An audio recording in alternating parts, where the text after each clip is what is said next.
तो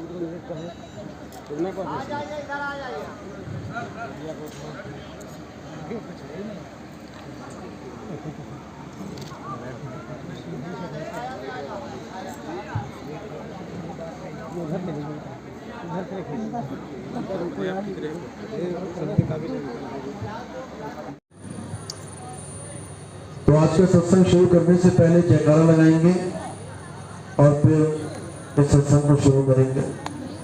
बोलिए परम पिता परमात्मा की जय, सदगुरु बंदी छोड़ करो साहेब की जय, सभी संतों की जय, सभी भक्तों की जय, आज आनंद की जय, सगल हंस तो बंदगी साहेब बंदगी सतनाम।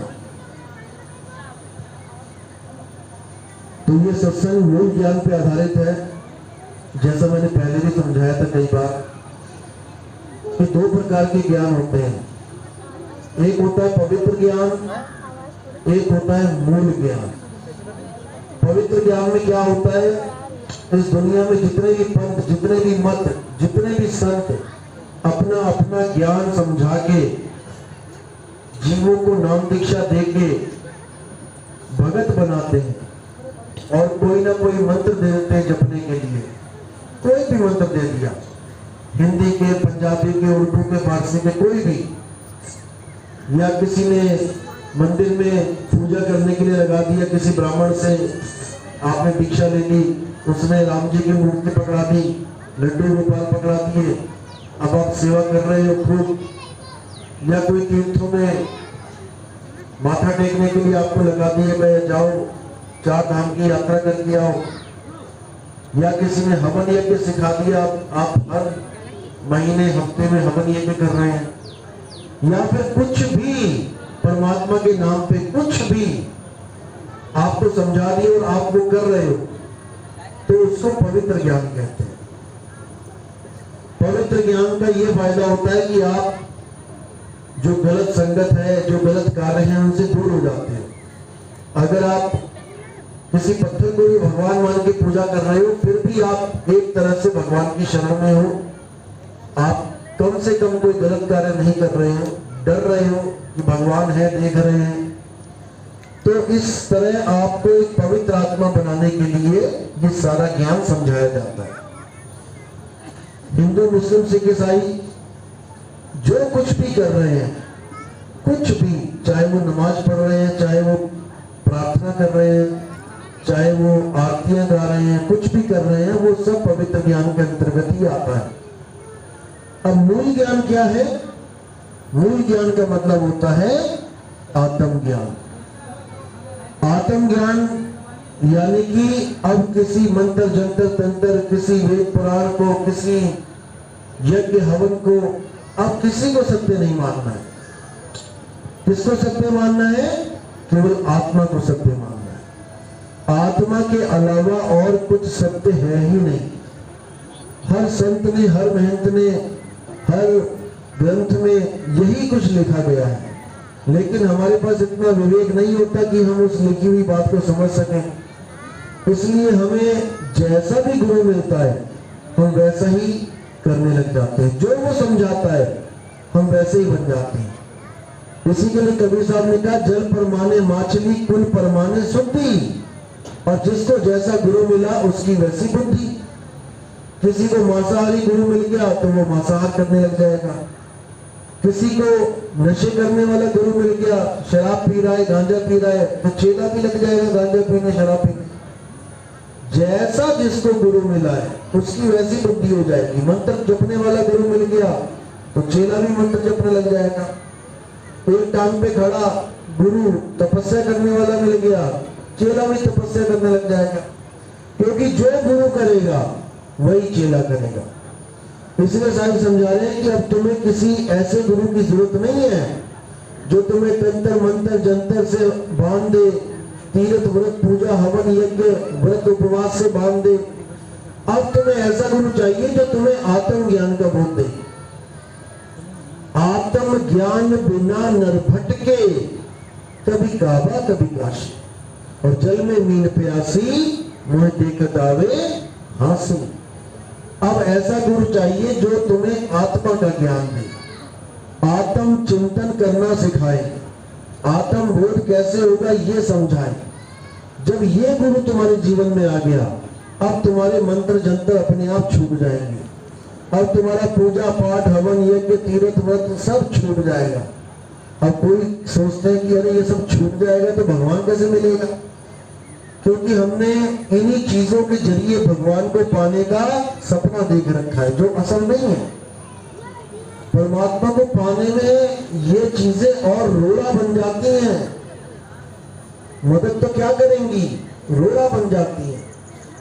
इसीलिए कबीर साहब कह रहे हैं, वो तो कहाँ ढूंढे रे बंदे, मैं तो तेरे पास में, ना मंदिर में ना मस्जिद में, ना मैं व्रत उपवास में। सारे व्रत उपवास मंदिर मस्जिद गुरुद्वारा ये सब पवित्र ज्ञान है। बुरा ये भी नहीं है, कोई कहे कि मंदिर जाना बुरा है, बिल्कुल नहीं। कोई कहे मंत्र जपना बुरा है, बिल्कुल नहीं। कोई कहे तपस्या करना बुरा है, बिल्कुल नहीं। बुरा ये भी नहीं है, ये भी तुम्हें कुछ ना कुछ प्राप्ति करवाएगा। लेकिन जिस कारण तुमने गुरु धारण किया, जो असली वस्तु है, जो तुम्हें चाहिए, यानी मुक्ति, वो इससे नहीं मिलेगी, कितना ही जोर लगा लो। इसीलिए साहिब ने बोला, तंत्र मंत्र सब झूठ है, इनमें न भरम कोई, और सार शब्द जाने बिना कागा हंस न होई। तंत्रों मंत्रों से नहीं, बल्कि सार शब्द से मुक्ति होती है। सार शब्द कहीं बाची हो मानो एकबारा, अक्षर पोषक पेड़ है निरंजन बाकी डारा। तो यही समझा रहे हैं साहब कि सार शब्द से ही बचोगे। काल भगवान जीने नहीं देगा तुम्हें, बार बार मारेगा। हर आदमी चाहता है कि मैं जीऊं, मैं लंबे से लंबा जीऊं। यहां तक कि अपने बच्चों को भी आशीर्वाद दिलवाते हैं, बाबा जी लंबी आयु का आशीर्वाद दे दो। और कितनी लंबी आयु चाहिए, कोई लाख साल जीना है क्या? 100 साल के बाद, 90 साल के बाद किसी बुजुर्ग को देखो, बूढ़े आदमी को देखो, कैसी हालत हो जाती है उसकी। चमड़ी लटक गई, खाल लटक गई, मुंह में दांत नहीं है, पेट में हाथ नहीं है, लटका पड़ा है बेचारा, दिन गिन रहा है मृत्यु के, फिर भी मौत नहीं आ रही है। अब वो 90-100 साल में ये हाल हो गया, अब उसको कोई 1 लाख साल का अगर आशीर्वाद देवे तो क्या करेगा वो, ना जीते में ना मरते में। इसलिए कबीर साहब कह रहे हैं, यहाँ पर लंबे लंबे आशीर्वाद मत मांगो कि तुम गुरुओं से लंबे लंबे आशीर्वाद मांग रहे हो, उससे काम नहीं बनेगा। शायद कहते जीना तो थोड़ा भला, जो होवे सतनाम, और लाख बरस का जीवना, बिन सतनाम नहीं काम। बिना सतनाम के किसी काम का नहीं है। 1 लाख का साल का जन्म मिल गया और तुम्हारे पास सतनाम ही नहीं है, क्या करोगे उस 1 लाख साल? इसलिए सच्चा नाम होना चाहिए, चाहे छोटी आयु हो, कोई बात नहीं। जैसे हमें पता है कि हम काल के जाल में फंसे हुए हैं। काल का जाल कहाँ है? ये 5 तत्वी काल का जाल है, ये भी 5 तत्व काल का जाल है। इसी पिंजरे में फंसे, इसी जेल में फंसे हैं। अब हमें ऐसा वकील चाहिए, ऐसा गुरु चाहिए जो इस जेल में बहुत लंबा रखे, हमें जल्दी निकलवा दे। जब कोई जेल में जाता है तो हम कैसा वकील ढूंढते हैं? अरे भैया हमारे बच्चे को जल्दी से जल्दी रिहा करवा दो, जल्दी से जल्दी जेल से निकलवा दो। तब तो हम कहते हैं कि जल्दी से जल्दी निकल जाए। और जब इस जेल की बात आती है तो कहते हैं गुरुजी और लंबा आशीर्वाद दे दो, और सालों साल जेल में फंसे रहे। ये बिल्कुल अज्ञान है। साहिब कह रहे हैं कि आज नाम दीक्षा मिली और अगर आज ही तुम्हारी मृत्यु आ जाए तो भी मालिक का शुक्र करो, क्योंकि वो तो अंग संग है ही है, वो तो आज ही निकालेगा। ऐसा नहीं है कि वो आज नहीं निकाल सकता, वो आज भी निकाल सकता है, लेकिन हम निकलना ही नहीं चाहते। कौन मरना चाहता है यहाँ पर? कोई मरना नहीं चाहता, सब जीना चाहते हैं। तो इसीलिए साहिब बार बार समझा रहे हैं कि जिस मरने से जग डरे मेरे मन आनंद, और मरने पर ही पाइए पूर्ण परमानंद। जिस मृत्यु से हम डरते हैं हमें समझना पड़ेगा मृत्यु होती क्या है। शरीर को खाली करना ही मृत्यु कहलाती है। शरीर खाली हो जाता है यानी जीवात्मा शरीर में नहीं है, इसको कहते हैं कि मृत्यु हो गई। अब जीवात्मा शरीर में नहीं है इसका मतलब कहीं और है, कहीं तो होगी, मर थोड़ी नहीं जाता जीव। जीव तो अमर है, ईश्वर अंश, जीव अविनाशी। जीव तो अविनाशी है। हाँ, कभी इस कमरे में रहता है, कभी किसी और कमरे में चला गया, कभी किसी और में चला गया। वो तो अविनाशी है, वो मरता ही नहीं है। तो मरा कौन? ये काया। इसको हमने मरा क्यों बोला? क्योंकि बोलती थी ये काया, अब बोल ही नहीं रही है। पहले सुनती थी ये काया, अब सुन नहीं रही है। पहले चलती थी ये काया, अब चल नहीं रही है। उसी को हमने मान लिया कि ये काया का अंत हो गया, काया खत्म हो गई, मर गई। जबकि काया पहले भी मुर्दा थी, अब भी मुर्दा है। ये जीवित केवल उस जीव के कारण हो गई थी। अब जीव इस काया को जीवित करके इस भ्रम में भूल जाता है कि मैं ही काया हूं। अपने आप को आदमी, औरत, बच्चा, जवान ये समझने लग जाता है गलती से। इसी भ्रम में पूरा जीवन बिता देता है। मैं लड़की हूं, मैं लड़की हूं, मैं लड़की हूं करता करता करता एक दिन मर जाता है। मैं लड़का हूं, मैं आदमी हूं, मैं बूढ़ा हूं, इसी में बेचारा खप जाता है। जबकि ना तो वो लड़का है, ना वो लड़की है, ना वो आदमी है, ना वो औरत है। वो जीव है, परमात्मा का अंश है। लेकिन अपने आप को ना जानने के कारण भ्रमता, भूलता, भटकता, जन्म मरण के चक्कर में पड़ा रह जाता है। इसी को साहिब ने बोला, जीव सोई जो जुग जुग जीवे, उत्पत परलय माही, और देह धरे भर में 84, निर्भय कबहू नाही। है अमर, अविनाशी, लेकिन बार बार बार जन्म मरण के चक्कर में पड़ा हुआ है। इस उपजने और इस बिनसने वाली काया में उलझा पड़ा है, इसलिए बेचारा मालिक से दूर है। अब कैसे करके मालिक से पास होएगा? जब इसको कोई भेदी गुरु मिलेगा। जपी तपी सन्यासी गुरु नहीं चाहिए कि मंत्र जपने वाला गुरु मिल गया तो पार हो जाओगे, तपस्या करवाने वाला गुरु मिल गया तो पार हो जाओगे, या व्रत पूजा पाठ करवाने वाला गुरु मिल गया तो पार हो जाओगे। ये सब तुम्हें उलझाने वाले गुरु हैं, फंसाने वाले गुरु हैं। ये तुम्हें निकालने वाले गुरु नहीं है। तो निकालने वाला गुरु कौन है? वो है भेदी गुरु। उसको कहते हैं भेद बताने वाला गुरु, मंत्र जपाने वाला नहीं। सोई गुरु पूरा कहावे, 2 अक्षर का भेद बतावे, एक छुड़ावे एक लखावे, तब प्राणी निज घर को जावे। एक छुड़ावे, क्या छुड़ावे? ये जितने भी जप तप व्रत पूजा पाठ, इन सबको छुड़वा दो, सब छोड़ दो, कुछ नहीं करना है। एक लखावे, उस आत्मदेव का लखाव करो, उसको जानो कि आत्मदेव क्या है, जिसकी वजह से सारी सृष्टि चल रही है। लेकिन कोई समझ ही नहीं पा रहा कि आत्मदेव होता क्या है, क्योंकि बिना अनुभव की ये समझ में आ भी नहीं सकता। जैसे जब तक किसी ने करंट में झटका ना खाया है, उसके आगे 1000 बार लाख बार कह दो इस पंखे में करंट है, वो डरेगा ही नहीं। उसने कभी झटका महसूस ही नहीं किया। एक बार झटका लग जाए तो कहो वापस उस पंखे के पास जाए ही ना, तुम्हारे कहने की जरूरत ही ना पड़े। वो बच बच के निकलेगा, कहीं छू ना जाऊं। तो ये अनुभव ज्ञान है। जब आत्मा का अनुभव हो जाता है, उसके बाद हर ज्ञान फीका पड़ जाता है। तो कह रहे हैं आत्म ज्ञान बिना नर भटके, कभी कावा कभी काशी, जल में मीन प्यासी, मुझे देखते आवे हंसी। यानी जो चीज तुम्हारे पास है, बिल्कुल करीब है, उसको तुम जान नहीं पा रहे हो, उसको तुमने ठंडे रास्ते में फेंक दिया। और जो चीजें तुमसे दूर पड़ी हुई है, मंदिर दूर है, मस्जिद दूर, गुरुद्वारा दूर, मूर्ति दूर, हवन यज्ञ दूर, जो दूर है तुमसे चीजें, उनको तुम पकड़ने की कोशिश में लगे। इसलिए साहिब ने बोला, नहीं, ना मैं जप में, ना मैं तप में, और ना एकांत निवास में, वो को कहां ढूंढ रे बंदे, मैं तो तेरे पास में।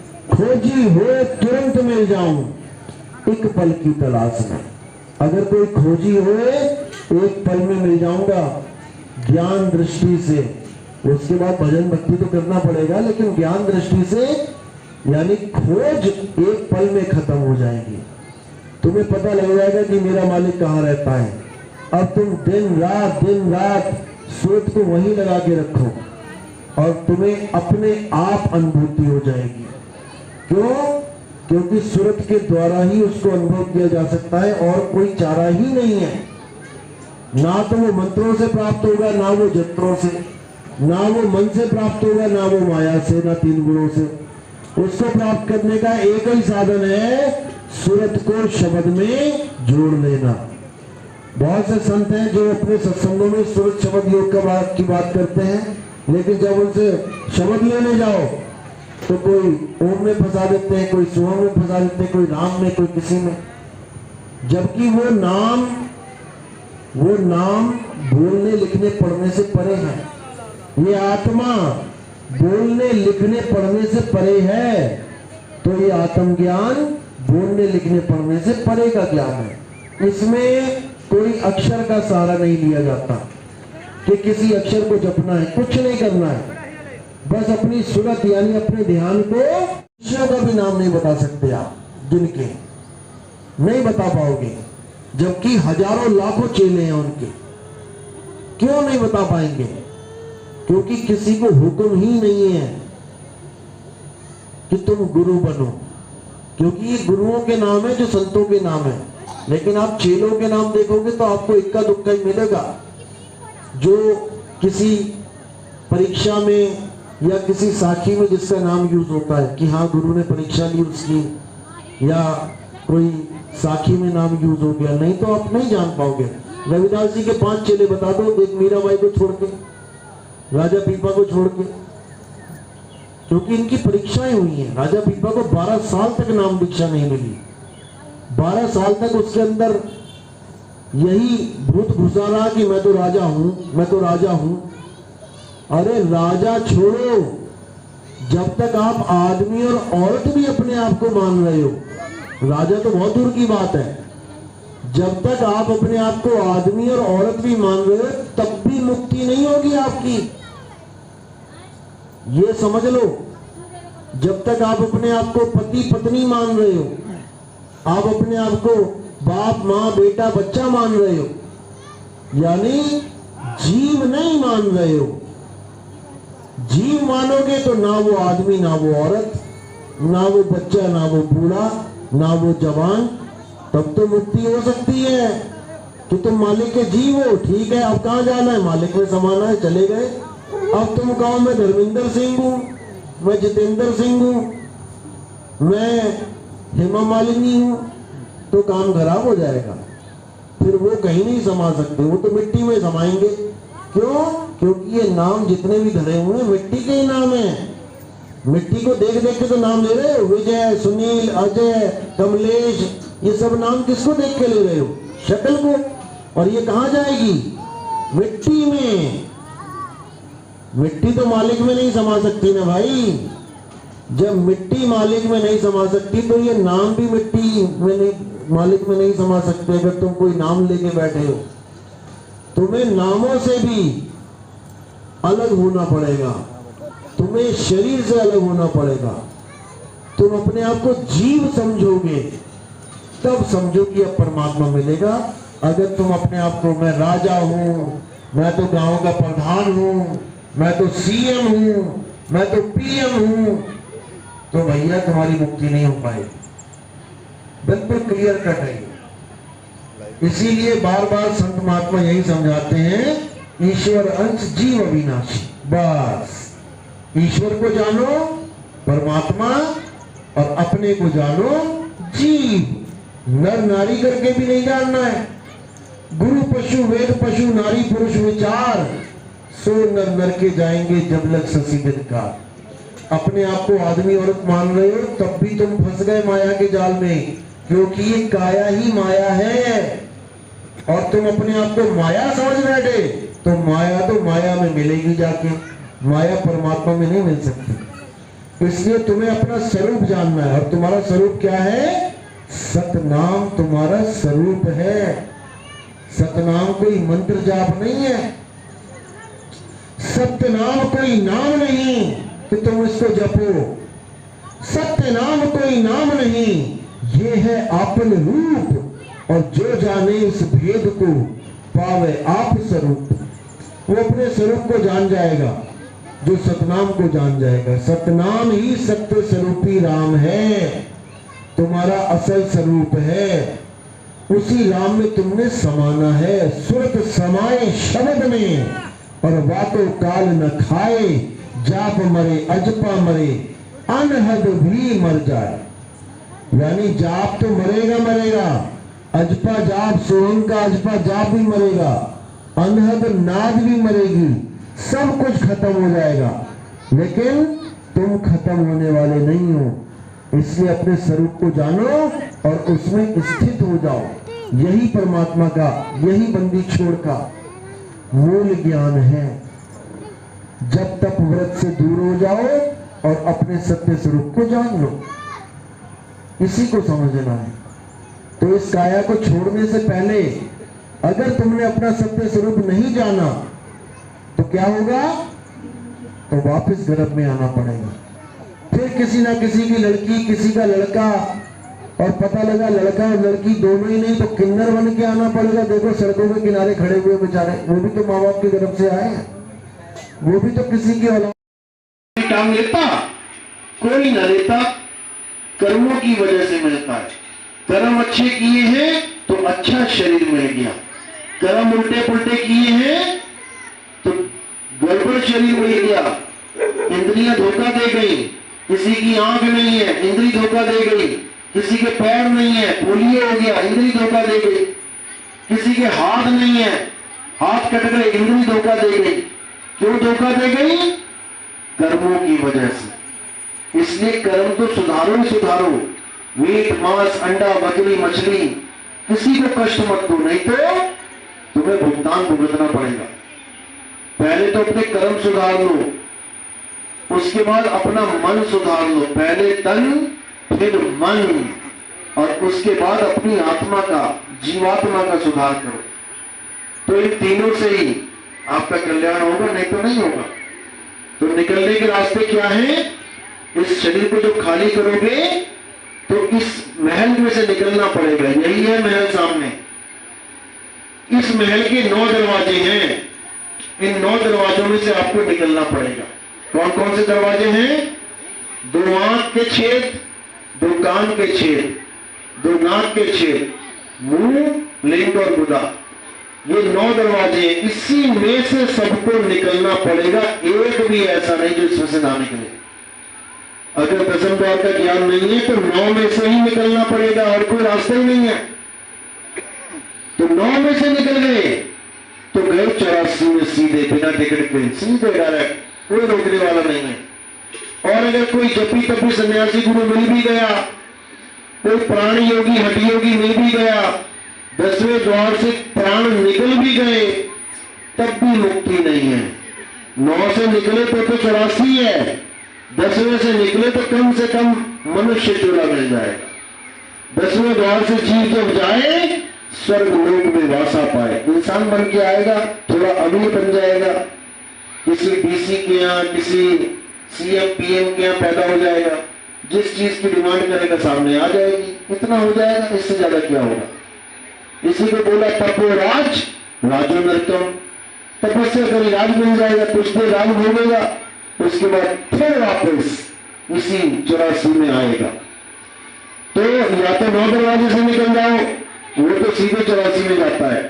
10वें से निकलोगे तो इंसानी चोला मिल जाएगा, भक्ति मिल जाएगी, कोई अच्छा घर मिल जाएगा। इसके बाद एक और जगह है जिसको 11वीं खिड़की बोला गया है। अगर उसका ज्ञान हो जाता है आपको तो आप उसी में समा जाओगे जाके। इसको कहते हैं परमात्मा का दरवाजा, ये मालिक का द्वार है। इसको गुरुद्वारा भी कहते हैं।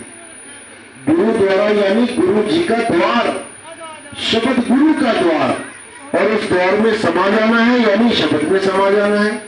और जो शब्द में समा गया फिर उसको वापस जन्म मरण में आने की जरूरत नहीं पड़ेगी। इसी को समझना है। तो 9 द्वारे संसार सब और 10वें योगी साध, एकादश खिड़की बनी तो जाने संत सुजान। वो एकादश यानी 11वीं खिड़की मुक्ति का असली दरवाजा है, उसमें समाना है, उसी को शब्द कहते हैं। शब्द बिना सुरत आंधरी कहो कहां को जाए, और द्वार न पावे शब्द का फिर भटका खाए। शब्द यानी ये मंत्र नहीं जो तुम जप रहे हो, ये शब्द है। ये तो तुम जप रहे हो, इसमें कैसे समाओगे? कभी नहीं समा सकते, तो खुद तुमसे निकल रहे हैं, तुम कहां से समा जाओगे इसमें? शब्द में हमने समाना है, तब बात बनेगी। जैसे समुद्र में नदी समाए तब बात बनी, इसी प्रकार सूरत शब्द में समाए यानी मेरा ध्यान संसार को छोड़ के एक परमात्मा के चरणों में लीन हो जाए, तब मेरी मुक्ति होगी। नहीं तो जितना मर्जी जोर लगा लो, कुछ भी कर लो, कुछ होने वाला नहीं है। तो इसी को समझना है। बाकी हमारे सत्संग यूट्यूब चैनल पे कहत कबीर सुनो भाई साधो नितिन दास, आप ये गूगल पे लिखेंगे या फिर व्हाट्सएप पे लिखेंगे, इस पे यूट्यूब पे, तो आपको बिल्कुल सामने हमारे सत्संग शो हो जाएंगे। आप 1 नंबर से शुरुआत करो, 1 2 3 4 5 करते करते आगे बढ़ो, आपको सारे सत्संग धीरे धीरे समझ में आने लग जाएंगे। और अगर ये सत्संग अच्छी तरह समझ में आ गए तब आपको जीवन का जो लक्ष्य है, जो परम लक्ष्य है, वो भी समझ में आने लग जाएगा। और जब लक्ष्य समझ में आ गया तो विचलित होने का मुद्दा ही नहीं बचता, फिर कहां विचलित हो पाओगे। लेकिन हाँ, अगर कच्चे घड़े हो तो जरूर विचलित हो जाओगे। कच्चे घड़े को कोई भी आगे कंकड़ मार कर फट जाएगा, वो टूट जाएगा। पक्का घड़ा सह लेगा कंकड़, लेकिन कच्चा घड़ा नहीं सह पाता। इसी प्रकार सबसे पहले आपने क्या करना है? पूर्ण विवेकी बनना है। सत्संग को सुनते जाओ 1 बार 5 बार 10 बार, जितनी मर्जी बार ज्यादा सुनोगे उतना ही नया नया उसमें आपको ज्ञान मिलेगा। जितनी बार सत्संग सुनोगे कुछ ना कुछ नई चीज मिलेगी और आत्मा तृप्त हो जाएगी। पहले ज्ञान समझना पड़ता है। ज्ञान जब समझ में आ गया, अब रास्ता क्लियर है, अब संशय भंग हो जाते हैं, उसके बाद भक्ति शुरू होती है। तो हमारे सत्संग 1 नंबर से आप स्टार्ट करेंगे, 52 50 52 तक आते आते 52 का डोरा टूट जाएगा और सारे भ्रम जितने भी हैं वो सब भ्रमभूत भाग जाएंगे। तो जल्दबाजी भी नहीं करनी है कि नाम दीक्षा की जल्दबाजी बिल्कुल भी नहीं। कई लोग सत्संग सुनते हैं, हफ्ता 2 हफ्ता 3 हफ्ता सुन के ऐसे बेचैन हो जाते हैं, रातों की नींदें हो जाती हैं, फिर कहते हैं नहीं मुझे तो आज ही गुरु जी नाम दे दो। नहीं, जल्दबाजी मत करना, जल्दबाजी का काम शैतान का होता है। पकौड़ियां तलनी है, पूड़ियां बनानी है तो तेल पूरा गर्म होना चाहिए। कहो ठंडे तेल में पूड़ियां बना दो, वो नहीं बनेगी, वो तेल भी गया और आटा भी गया, दोनों ही बेकार हो गया काम। इसलिए पहले अच्छी तरह गर्मा गर्म तेल हो जाए, उसके बाद देखो क्या होता है। तो ठीक है, विवेक लगा के ज्ञान को समझना है, क्योंकि अंतिम जीवन है ये तुम्हारा इंसान चोला। 84 लाख की अंतिम पौड़ी है ये। अगर यहां से गिरे तो पता नहीं कहां हाथ लगेगा, कौन से जन्म में जाना पड़ेगा। इसलिए परमात्मा से यही अरदास करो कि हे मालिक, इसी जीवन में हमें मुक्ति मिल जाए, इसी जीवन में हमारा काम बन जाए, वापस किसी माँ के यानी किसी हाड़ चाम हड्डी के गर्भ में नहीं फंसना जाके। पता नहीं कौन सा गर्भ मिल जाए, कुटिया का मिल जाए, गधी का मिल जाए, सूरी का मिल जाए, तो कुत्ता गड्ढा सूरज बन के भटकना पड़ेगा, नालियों में गंद खाना पड़ेगा। क्या फायदा उस जीवन का? ये अनमोल मनुष्य जन्म मिला है, इसको लेके लगाना है। ये मिला क्यों है इसको भी जानना है।